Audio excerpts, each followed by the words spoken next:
All right, so there's some big news here. Really just going to kind of tease that this is happening next week. And there's a reason I want to do that. And that is because you need to be there. And this is a one-time event that we're going to be bringing to Dungeons and Dragons Online with the release of Update 63. The quests are going to stick around. Yeah, so that's cool. We're getting a one-time event, and it's going to coincide with the 4 new dungeons that they're releasing. How long is the event going to last? Well, that depends. But roughly something in the range of about a week. A week is really our target date, which means if you want to be a part of this one-time event in DDO's history. Yeah, my understanding is that there are 4 new dungeons, and they are extreme challenge dungeons, and they have sort of like a mystery about them that we need to find out how to access them. And I think that my understanding is that once those 4 dungeons are unlocked, then that would signal the end of this event. And he alludes to that in this further on. November 1st, so to at least probably November 7th, we'll have this Illithid invasion event. You want to be here next Wednesday and then stick around and be part of it for the next week. And that really is why I'm doing a little bit of teasing here on the show. Bro, this is like a straight up image taken from Baldur's Gate 3. Not exactly, but if you look at any of the Baldur's Gate imagery that's out now on the internet, because Baldur's Gate 3 is the biggest thing that's happened to Dungeons and Dragons. I mean, I can't even think of a bigger thing that's ever happened to Dungeons and Dragons, except for maybe Gary Gygax inventing it. But Baldur's Gate 3 has blown everybody away. Video game creators, the communities, cosplayers, everybody is all about Baldur's Gate 3, and not a surprise. Why? Because it's a fantastic game. If you haven't played it, I highly recommend it. If you have played it, then you know what I'm talking about. And so the main story of Baldur's Gate 3 is an Illithid invasion. So it's not a surprise that SSG is jumping on that story trope because it's really good. I mean, yes, Baldur's Gate sort of ripped their storyline off from Critical Role, but it is really cool that DDO is sort of maybe setting the stage, right, with these dungeons and this Illithid invasion for whatever it is that comes next. This is my suspicion, and it's only me. I have no other source of info here, but it makes me feel that like Planescape will be the next one. I think that they did not go with Myth Draenor, and that we're going to get Githyanki. Well, who is the sworn enemy of Illithids? The Githyanki. To be clear, it might take a little longer than a week before everything is said and done. The timing may be based on the 4 new dungeons that are introduced and how the community is able to process those. My sort of gut is that people will probably get this stuff done in the first few days. I mean, people tend to really go at this stuff, especially people who've been playing on Lamania. Kind of unlock at a certain pace related to the way the dungeons are going to be accessed. And that begins when we launch on Wednesday, and then we'll continue for about a week. So you want to be there. You want to be there if you can. For next. Yeah, I mean, I think it's really cool that they're doing a unique event that won't occur again.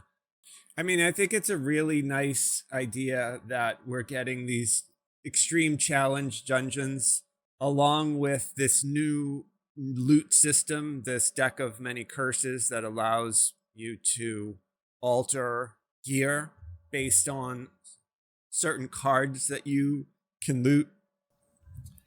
This is also a weekend for the Night Revels. Night Revels is also having its final weekend this weekend. We've run it through. I mean, I love Night Revels, but for me, they ruined it when they ruined the candies, and then they made the spectral scales bound to account. Likely they did that because it was an exploit. People figured out how to get 800 million of them, and they were flooding the markets But, from my perspective as somebody who helped people, I kind of lost interest. So that's the new location for the Illithid invasion. That looks pretty cool. So that means that they're going to probably take us, since it's starting on Sharn, they're going to take us to Corvair, right? And Corvair is a gigantic continent. I wonder if they'll go to the Mournlands at all.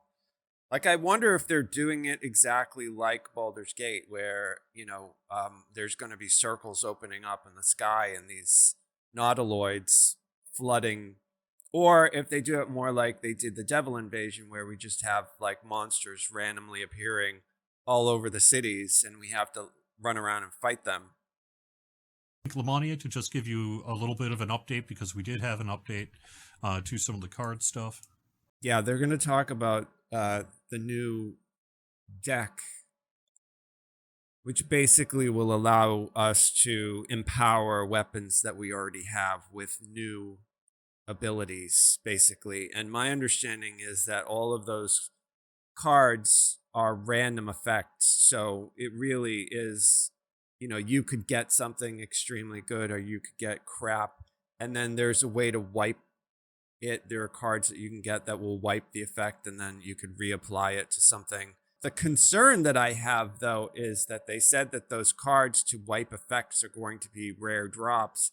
And is it going to be like the augment system we have now, where they force us to buy the item to remove the augment for a ton of DDO points? Like, they're probably going to sell us these cards.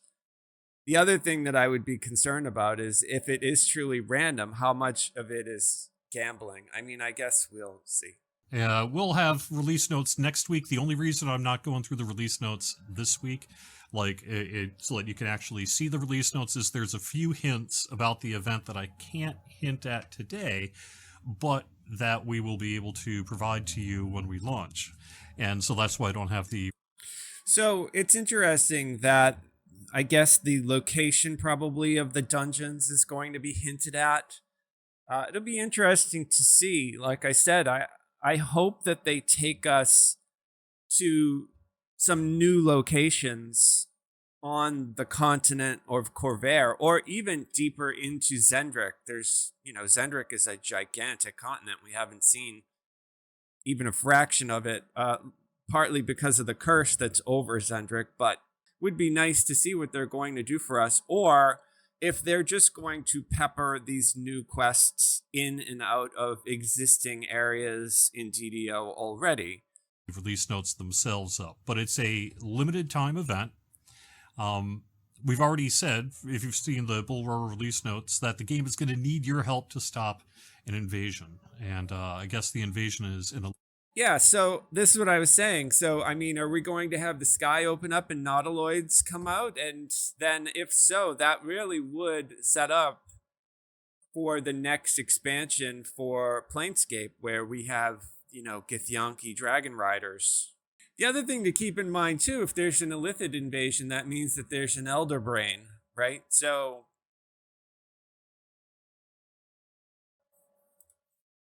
And we do have 4 free Extreme Challenge Dungeon quests that are hitting the game. So if you're watching this later, or, if makes me wonder if one of the bosses of this Extreme Challenge Dungeon, or if the overarching bad guy is an Elder Brain.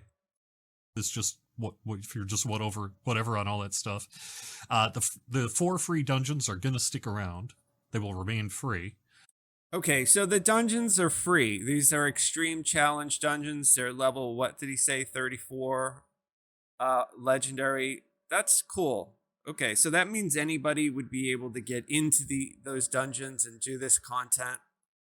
And they're Extreme Challenge dungeons. They're called Pilgrim's Peril, Stolen Power, Horde of the Illithid Controller, and Astral Ambush. They're all level 30. Yeah, I mean, it sounds... Astral Ambush. I mean, all this stuff sounds very Baldur's Gate 3 inspired. So they may actually have already made Githyanki. We may actually see them in these new quests. I guess we'll have to see. But Astral Ambush, I mean, that's if you played Baldur's Gate, you go to the astral plane a few times. Before and only available on legendary difficulty. You're going to want to go to find these quests, and I think I can say this is relevant to the event next week. One of the places you're going to want to bookmark access to is the Clifftop Tower District. There's going to be an NPC there. Yeah, and what he's talking about there is Sharn. So if you have your Sharn pass, which makes me feel like if it's Sharn, that means that probably it will go to other locations in Corvair. I really do hope. I hope they take us to the Mournlands. I hope they take that. Corvair is such a great continent because there's so many different things on it. Eberron's just unfortunately is not that popular though. In D&D, people love the Forgotten Realms. Nobody really gives a shit about Eberron. I can't even, I own a couple of the Eberron books and I think it's great. It's very rich, but if you were to play D&D, like my friends, they only want to play Forgotten Realms. Forgotten Realms is king. So that's why when I voted for what to come next, I voted for Myth Draenor because I think that Forgotten Realms in GDO needs to be refreshed. That gear needs to be refreshed. It's too old. The content needs to be touched up. The artwork needs to be refreshed. Anybody who's played a Purple Dragon Knight knows that artwork needs to be refreshed. That'll sort of be the person you want to talk to when the time comes and you may be curious about why certain things might be happening. So that'll be happening there. So just something to keep in mind. That's accessible to basically anyone. Yeah, so it sounds like that NPC is going to be giving us like a breakdown of what's happening, why, when, and then as the community goes through and sort of figures out one dungeon after another, that likely will update. And it's Clifftop Tower District of Sharn. We did have some changes to the deck of many curses here, so I'm going to talk about that. But let's see if there's any other questions before I get into the deck, because I'm going to... All right, so he's going to talk about the deck of many curses. So the deck of many curses is basically a new system to add buffs to existing gear, basically. So you can take any piece of gear that's not a cosmetic or a quiver. There might be one or two other things, but I think rune arms are okay. And basically any of the gear that you would normally put on your character. And then you can add with these cards. And my understanding is the cards are freely tradable, so you could buy and sell them on the GTN. You need a certain number of cards, and then you activate the card, and that card then puts a buff on the weapon that's completely random. The cards are unbound. They affect all equipable items. And using one of the effects on a weapon does not bind it to your account. So you could add a random effect to an item, and if it wasn't bound to you and it was a really cool item, you could then sell that on the auction house. I mean, my concern here is, and I'm probably not alone with this, when you say random, okay, well, how much of it then encourages people to gamble, especially if they're going to sell these? And that's what we don't know yet. The big question is, will they sell the cards of curse cleansing? Will they sell the cards in general? Will you be able to buy packs of cards for actual money and just spam your items? Like, we don't know this yet. Or is it an in-game system only where you can only earn these farming chests? That's the big question. I think that if that's the case, this is really cool. If this is just another way for them to make money in the store off of whales, then not so cool. I don't know that we are interested in providing a master list of all effects of the Deck of Many Curses, although I think basically it's all been seen on Lamania at this point, because people have crunched through thousands of decks. But if I get some information that the team is interested in sharing that level of detail about the Deck of Many Curses, then perhaps that's something we can provide in the future. Yeah, I mean, from my perspective, that's part of the fun, is figuring out what these things do and, trying to learn what might be something to go after with these. But the community will probably keep a list of all the effects so you could hunt after something specific that you wanted for a build. But since it is kind of the surprise, some of the fun of Update 63 here, I don't think the intention is to give you a master list. And for those of you who may prefer to just sort of see such a list, sorry. Will the Illithid event end the moment the dungeons are found? No. We have to find the locations of these dungeons. That's really interesting. I wonder, like I said, are they going to give us new areas to explore, or are they hiding them in areas that we already have? Like, for example, would they hide the entrance to one down in the subterrane under the marketplace, or would they hide one out in the woods of Barovia? Because the image on the screen for the Illithid invasion shows Sharn, I'm wondering, too, if the entrances to these quests may be hidden inside existing quests in Sharn. But there is sort of an event period of it, and then there's the access to the quests long term.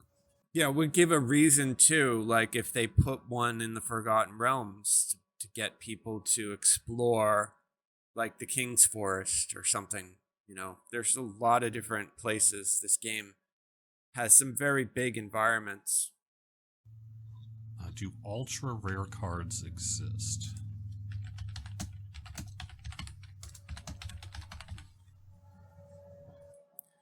Ultra rare curse cards exist, which means that people will, depending on the system in order to generate these cards, is it just looting chests to get these cards? Or is there some sort of like what they do with the daily dice? Like, could somebody with real money just spend $50,000 and just generate, all these different cards to get this ultra rare effect?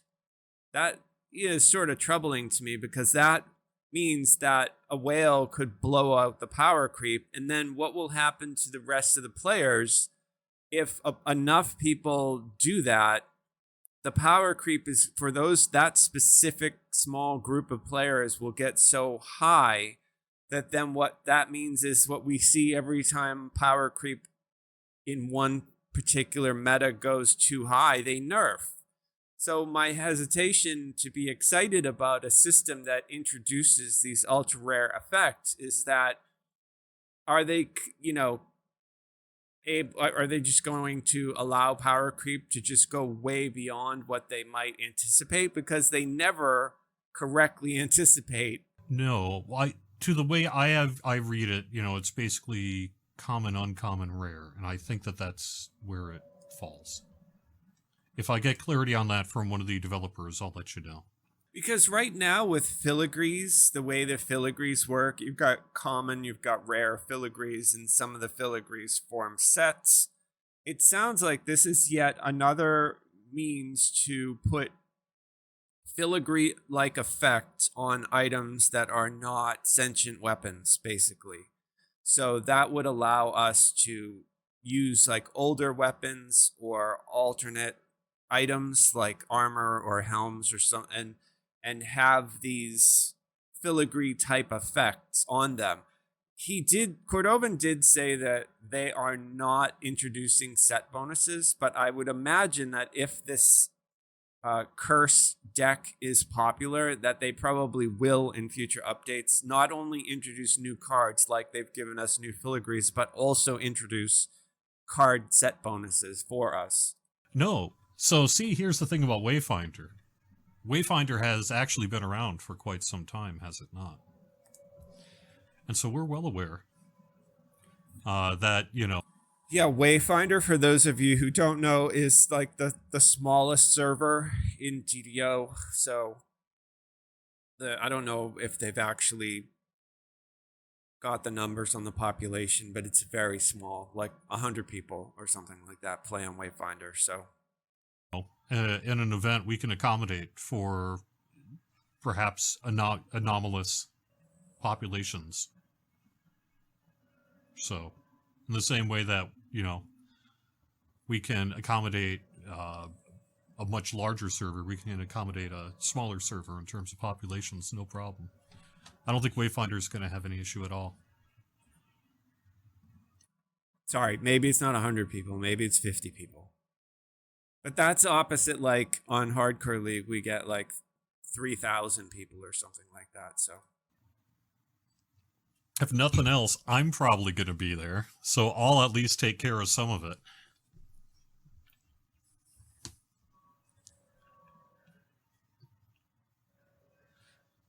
All right, so I am on Lamania.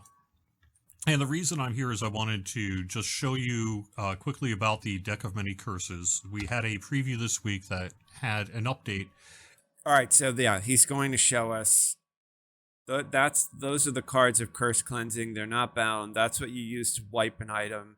And then he's got 4 stacks of different cards. And each time you want to apply a buff, it uses, I think, 12 from each of those stacks. So he's going to show us. Including the cards of Curse Cleansing. So just a real quick refresher. Let's just say you've got the best item in the game, which is the mid-level 4 Lacerator. And that's because it looks like this. So one of the interesting things that I'm noticing, just being somebody who's been around in Dungeons & Dragons a long time and played a lot of D&D, pen and paper, video games, whatever, is that they're using a very strange naming convention for this called the Deck of Curses. Most of the time you would think that a curse is a bad thing. I'm not sure if that word has been reappropriated and I wasn't informed about it, but I mean, maybe a deck of blessings is better, because I just looked at that item, and we'll do it again when he adds a new one. I don't think that this item adds a positive and negative effect. From what I saw, it was just a positive effect, which that is in fact the opposite of a curse. So I don't know. And you want to put a really awesome deck on it. So you're just going to click on, you'll have 4 cards, each suit. Once you got enough of each suit, you'll click on it here. You'll see you'll need 12 of them. You'll create the deck. Now you will have a Deck of Many Curses. You will double click on the deck. Okay. And you will see draw a card. You will take the item that you want to have in to the inventory. Oh, what did I do wrong? Right. He can't do that because he already has an effect on that. So, see, we'll read it right now. The curse of the depths. You are cursed with an affinity for water. You gain water breathing as a +2 fortune bonus to your swim. This item has been imbued by the Deck of Many Curses. It cannot gain another card power. So you can only have one. But the way that it reads, yeah, I'm sorry. I still am a person who thinks language matters. A curse is a bad thing. A blessing is a good thing. If this is giving you a +2 fortune bonus to swim, that is not a curse. That's a bonus. That's a blessing. Oh, I already put a curse on this one. So let's just take this armor that's sitting here. And then you'll see. Okay, so he just added to that armor what's called a curse of minor dexterity, a card power. You've been cursed with an uncanny movements. You gain a +1 fortune bonus to dexterity. This card has been imbued by the Deck of Many Curses. God, I mean, the language, as somebody who writes, as somebody who has multiple books on Amazon and spends time thinking about words, I can't tell you how much that bothers me, that they're calling a benefit a curse. It'll provide a random benefit to it. Okay. I don't want that random benefit. I want to take that off this lacerator. Although I do actually think getting water breathing for free like that is kind of sweet. Let's just say I don't think that's sweet, and I want to put a card of curse cleansing on it. Okay, and those cards of cleansing. Once you acquire one, which we'll talk about in just a second, you will just simply drag it to the UI. cleanse it, and now Okay, great. Yeah, so the cards aren't bound, and that removed completely. There is no sign of a buff left on that item. So it looks like it's essentially the same exact thing that goes on with like a filigree, that you remove the filigree, it's completely gone. It's just that because all the other items, these items don't have slots, there's nothing to put the filigree in. So that's where the card mechanic comes in. Okay, I mean, it's cool. it is no longer Aside cursed. from the name, it's cool. Which means you can, if you want to, put another deck onto it.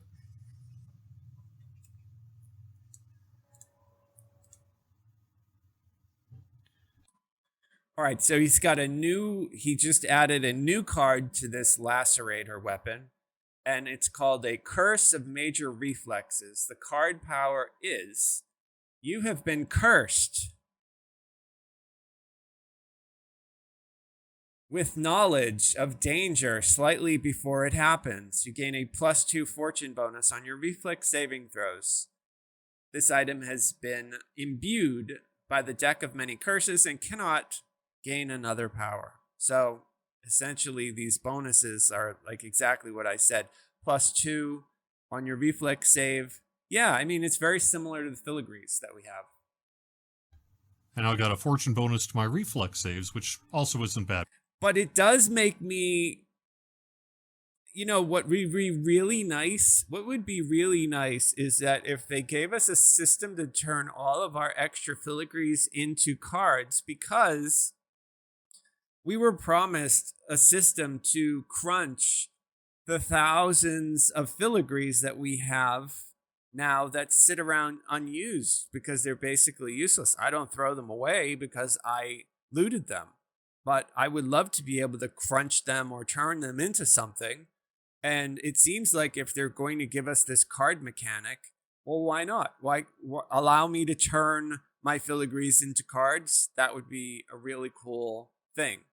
The cards of curse cleansing are going to be very rare, and they're going to be potentially available in just about any chest in the game.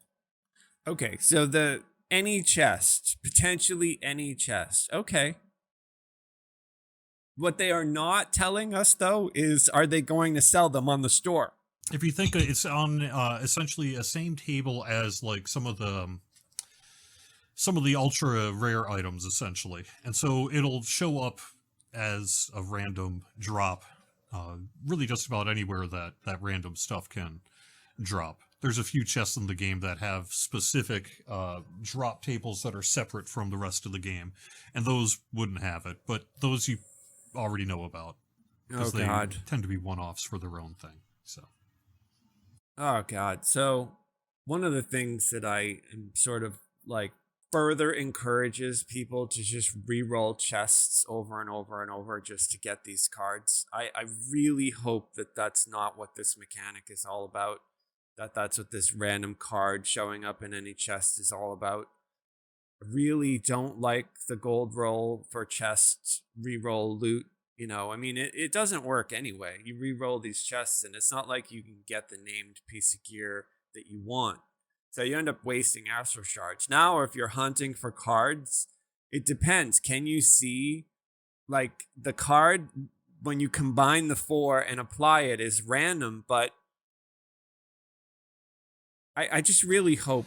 And that is where we are here for update 63 for the cards of the deck of many things. One thing I guess I could mention here as well, and while I'm talking about update 63's loot, that's actually available. And so that's some of the new loot. While I'm talking, I can at least put a few of these things up. Yeah, all right. I mean, that looks good. Minimum level 32. Quality is a good bonus. That looks really good. It's got 2 slots. Green is great. Colorless is sort of useless garbage, but, I mean, you can use it for like a diamond of an ability score or a skill. It would be even better if that were like 2 green slots or a green and a yellow slot or something.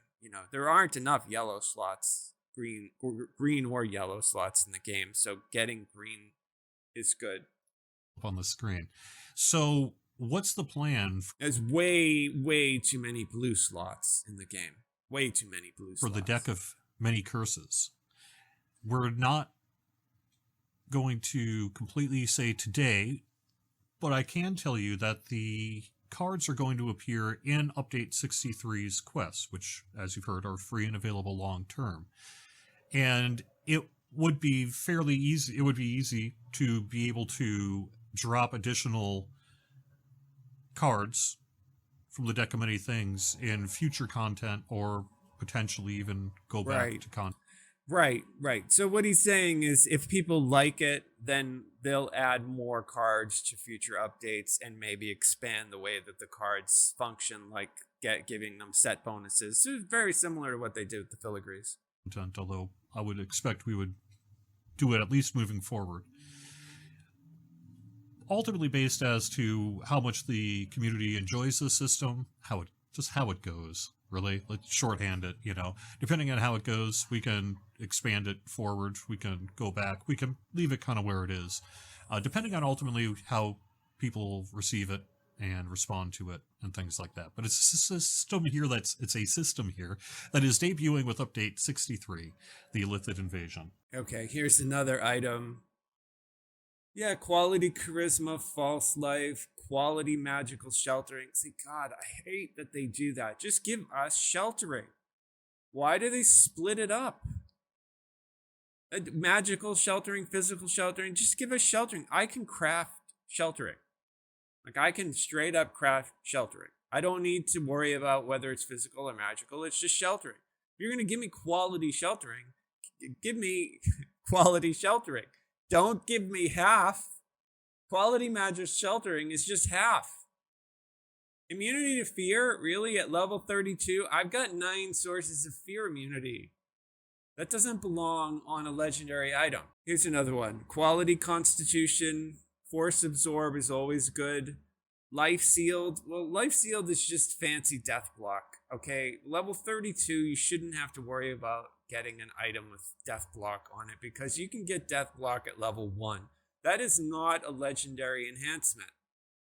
So that is not cool. Will plus 12. Again, it's if it were saves plus 12, but just giving me one of my 3 saving throws. We probably will see some people who have particularly favorable item kind of gear sets and layouts.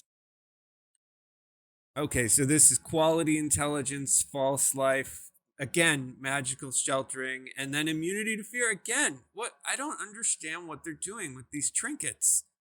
Like, I wouldn't already be immune to fear at level 32. Like, I wouldn't already have regular sheltering. Like, I wouldn't already have false life. The only thing good on that trinket is the quality intelligence, and those quality intelligence items already exist, and they're lower level than level 32. Perhaps feel motivated to go into. So what happens is you've got people making magical items for Dungeons and Dragons who don't play Dungeons and Dragons. That's what I see when I see items like this. The Globe of Cursed Blood. That's the only thing I've seen that actually even has me remotely excited. What a fantastic item to have a minimum level 30 and to add plus 8 to all your abilities. That is great. Then there's that. Not bad either. I'm going to say that may be fairly hard to find. What that makes me feel like is that item came from feedback from the community. Yeah, that sounds like something that is just way too good.